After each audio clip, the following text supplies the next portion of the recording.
전 세계 예수로 행복한 복음 방송을 시청하시는 시청자 여러분, 저는 예수 행복한교를 담임하는 박명수 목사입니다. 오늘 사도행전 4장 33절 말씀으로 왜 초대교회 같은 신앙이 되지 않는가라는 말씀을 나누고자 합니다.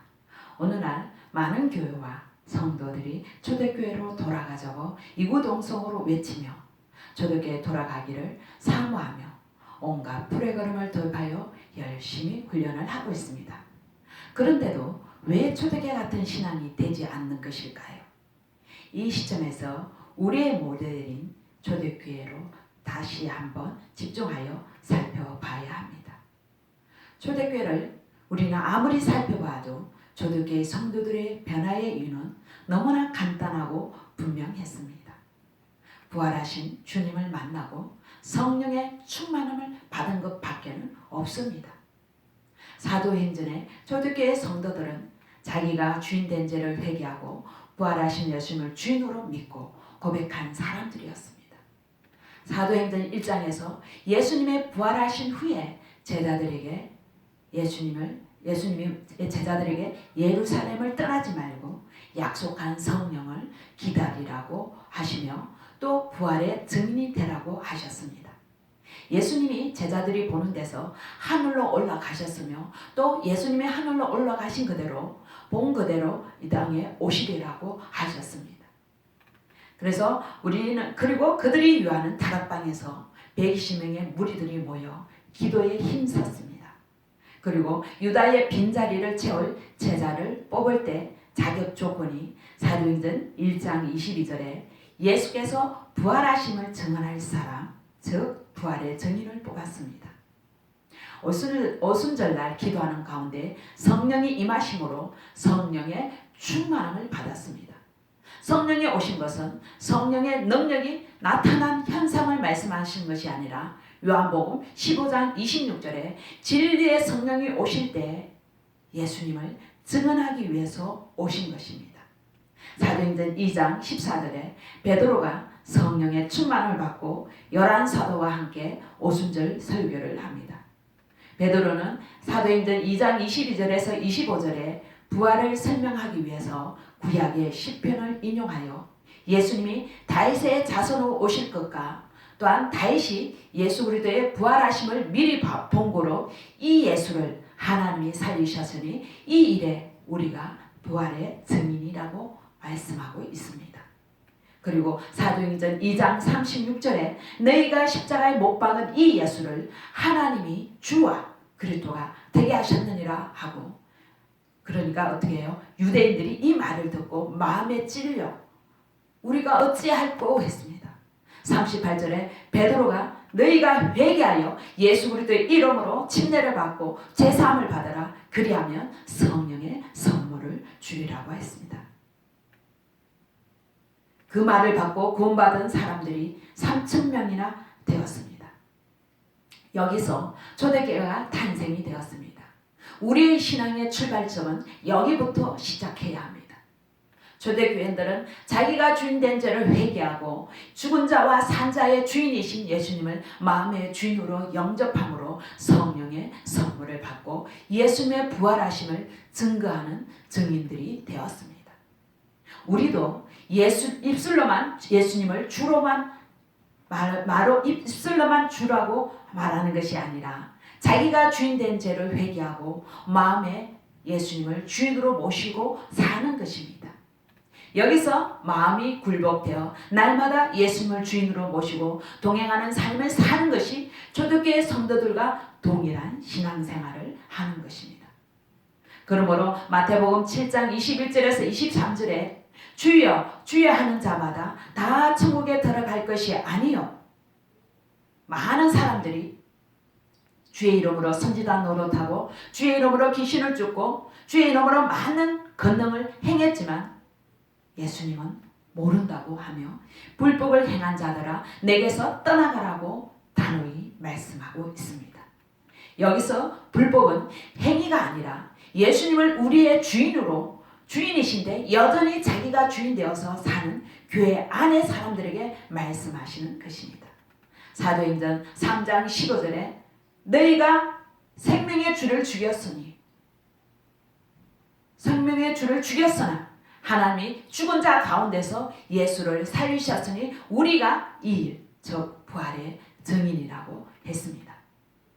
그리고 바울이 전한 복음은 사도행전 3장 13장 16절에서 41절에 하나님이 죽은 자 가운데서 예수님을 살리셨다.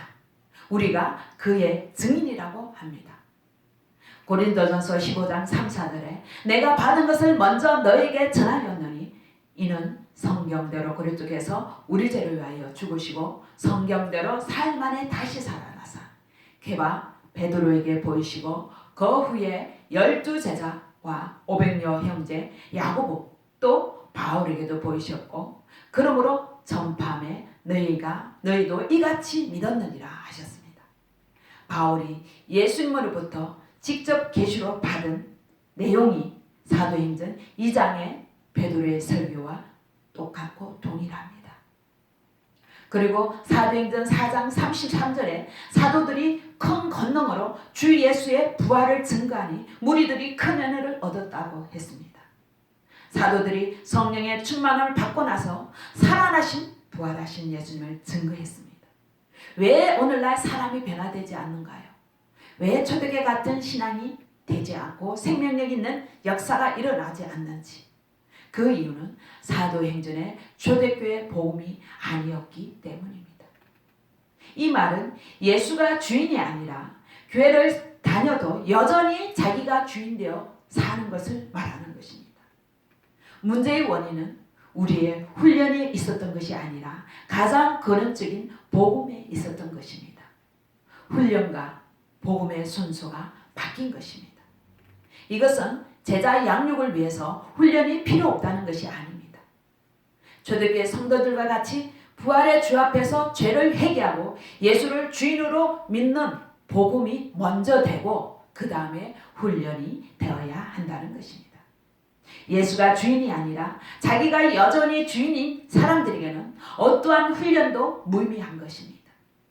그러므로 아무리 성경을 많이 안다 할지라도 기도를 아무리 많이 한다고 봉사를 많이 한다 할지라도 자기가 주인된 상태에서는 초대교회 성도들과 같은 신앙이 될 수가 없다는 것입니다. 이 시대는 분명 참된 교회의 모습을 찾아보기 어려운 시대입니다. 분명 교회는 하나님의 꿈이며 이 세상 가운데 있는 하나님의 유일한 소망이며 빛과 소금인 것입니다. 그렇다면 초대교회와 같은 생명력 있는 신앙과 교회로 회복되기 위해서는 사도행전의 초대교회 원형의 복음으로 돌아가야 합니다. 왜냐하면 에베소서 3장 6절에 이는 이방인들이 복음으로 말미암아 그리스도 예수 안에서 함께 상속자가 되고 함께 지체가 되고 함께 약속에 참여한 자가 됨이라 하시는 말씀과 같이 개인의 신앙도 교회 공동체도 복음으로 세워지기 때문입니다. 이제는 우리의 모든 장가지들을 치고 이제 오직 초대교회에 세운 원형의 복음이 무엇인지 여기에 집중해야 됩니다. 이것이 본질로 돌아가는 것입니다. 사도행전에 나타난 복음의 핵심이 무엇인지 보게 되면 이 시대가 전거하고 있는 복음에 무엇이 부족하고 무엇이 잘못되었는지 정확하게 알게 되었습니다. 사도행전에 선포되고 있는 복음의 핵심은 죽은 예수가 아니라 살아계신 예수 그리스도, 바로 예수 그리스도의 부활이었습니다. 요한복음 2장 22절에 죽은 자 가운데서 살아나신 후에야 제자들이 이 말씀하신 것을 기억하고 성경과 및 예수께서 하신 말씀을 믿었더라. 이 말씀은 부활에 대하여 나의 관점이 하나님의 관점으로 완전히 뒤바꿔 나와버렸습니다. 부활은 하나님께서 모든 사람들이 믿을 수 있는 증거로 주신 하나님의 승부였었던 것입니다. 예수 그리스도의 부활은 초대교회 신앙의 핵심이며 복음의 핵심입니다. 사도행전 4장 33절에 사도들이 성령의 큰 권능으로 증거한 것은 십자가에 죽은 예수가 아니라 십자가에 죽은 예수가 다시 살아나신 예수님을 전했습니다. 많은 사람들이 한국 교회가 초대교회로 돌아가야 한다고 말은 하지만 정작 그 초대교회 신앙의 핵심인 부활의 복음이 얼마나 중요한지를 잘 모르고 있는 것 같습니다.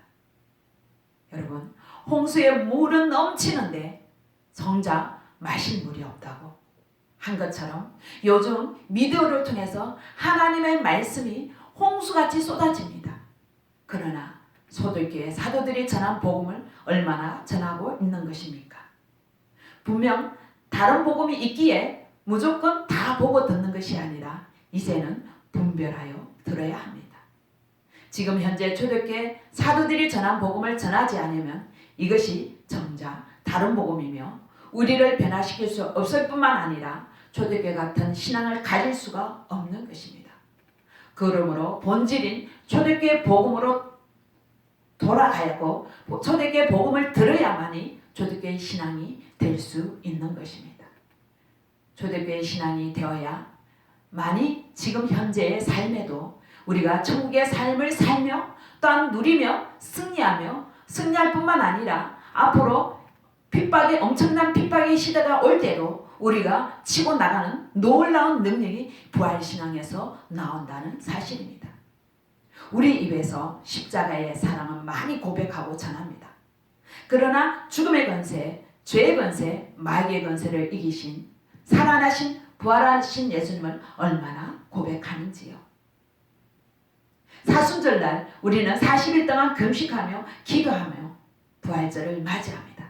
그러나 부활절은 달랑 하루만 부활 찬양하고 계란 나눠 먹고 행사하고 이걸로 희미해져 버립니다. 사실은 이것이 정반대여야 합니다. 저 또한 부활을 많은 주제들 중에 하나로 생각했을 때 이것이 얼마나 탁월한 하나님의 승부신지 전혀 인지 못했으므로 부활의 복음이 능력이 온전히 드러나지 못한 지식으로 아는 부활이었습니다. 부활이 여러 사건 중에 하나로 생각하고 오직 십자가의 사랑에 매여 부활의 능력을 경험하지 못했습니다. 그러나 부활은 이 세상을 향한 하나님의 승부수이며 이 세상에서 일어난 그 어떤 사건보다 비교도 할 수 없는 가장 큰 사건입니다. 요한복음 1장 5절에 이 세상은 빛이 오셨는데도 그 빛을 알아보지 못할 정도로 완전한 어둠이었습니다. 그래서 하나님께서는 미리 구약에 예수 그리스도에 대한 예언을 해놓으시고 그 예언대로 예수 그리스도를 다시 살리심으로 예수 그리스도가 바로 구약에 예언된 메시아이며 로마서 1장 4절에 하나님의 아들이심을 온 천하에 선포하셨던 것입니다. 사도 바울은 사도행전 17장 31절에 저를 죽은 자 가운데서 다시 살리신 것으로 모든 사람에게 믿을 만한 증거를 주셨다고 선포하고 있는 것입니다. 부활은 하나님께서 모든 사람들에게 주신 믿을 만한 증거이며 확실한 표적입니다. 하나님께서는 부활의 표적으로 모든 사람들이 예수를 믿을 수 있도록 전능하나 지식이나 무명인이나 그 누구도 믿을 수 있도록 확실한 증거를 주신 그 방법이 객관적인 증거 부활이었습니다. 그런데 오늘날 우리는 예수님이 하나님이신 것을 무엇으로 믿습니까? 많은 사람 대답이 혹 자기가 병 고침으로 하나님을 만났다. 예수님의 축복하심으로 또한 환상, 예언 등의 각양 은사로 또한 기도 응답으로 그런 주관적인 증거로 믿는 것은 아닐까요? 그런 증거들은 마귀도 다 따라합니다. 다른 다 종교에도 있습니다. 이런 주관적인 증거는 반석이 될 수가 없고 극한 문제와 죽음 앞에서 무너지는 모래인 것입니다. 오직 하나님만 할 수 있는 독보적인 증거, 진짜와 가짜를 구분할 수 있는 확실한 증거, 그것은 오직 요나의 표적 밖에는 부활 밖에는 없다는 것입니다. 이것이 반석인 것입니다. 마태복음 16장 16절에서 18절에 베드로가 주는 그리스도시요 살아계신 하나님의 아들이시라고 했을 때 예수님이 반석 위에 내 교회를 세우리니 엄부의 권세가 이기지 못한다고 말씀한 것처럼 부활하심이 반석인 것입니다. 그래서 예수님께서는 서기관과 바리새인들이 표적을 보여달라고 요구하였을 때 마태복음 12장 39절에 악하고 엄난한 세대가 표적을 구하나 선지자 요나의 표적밖에는 즉 부활밖에는 없다고 하신 것입니다. 예수님의 제자들은 3년 동안 예수님과 함께 동고동락하면서 예수님께서 직접 말씀을 들었고 보통 사람들이 일생 동안 한 번도 체험하기 힘든 그 기적들을 수없이 보고 또 직접 체험하기도 하였습니다. 그리고 행하기도 했습니다. 그러나 제자들이 체험한 기적과 예수님에 대한 고백, 이 모든 것들은 예수님의 십자가 죽음 앞에 완전히 무너져 버렸습니다. 심지어 베드로는 마태복음 26장 74절에 예수님을 맹세하며 저주하며 부인하였습니다. 그러나 이런 제자들을 변화시킨 사건이 바로 하나님의 성부수 부활이었습니다. 부활은 제자들의 모든 것을 바꿔놓았습니다.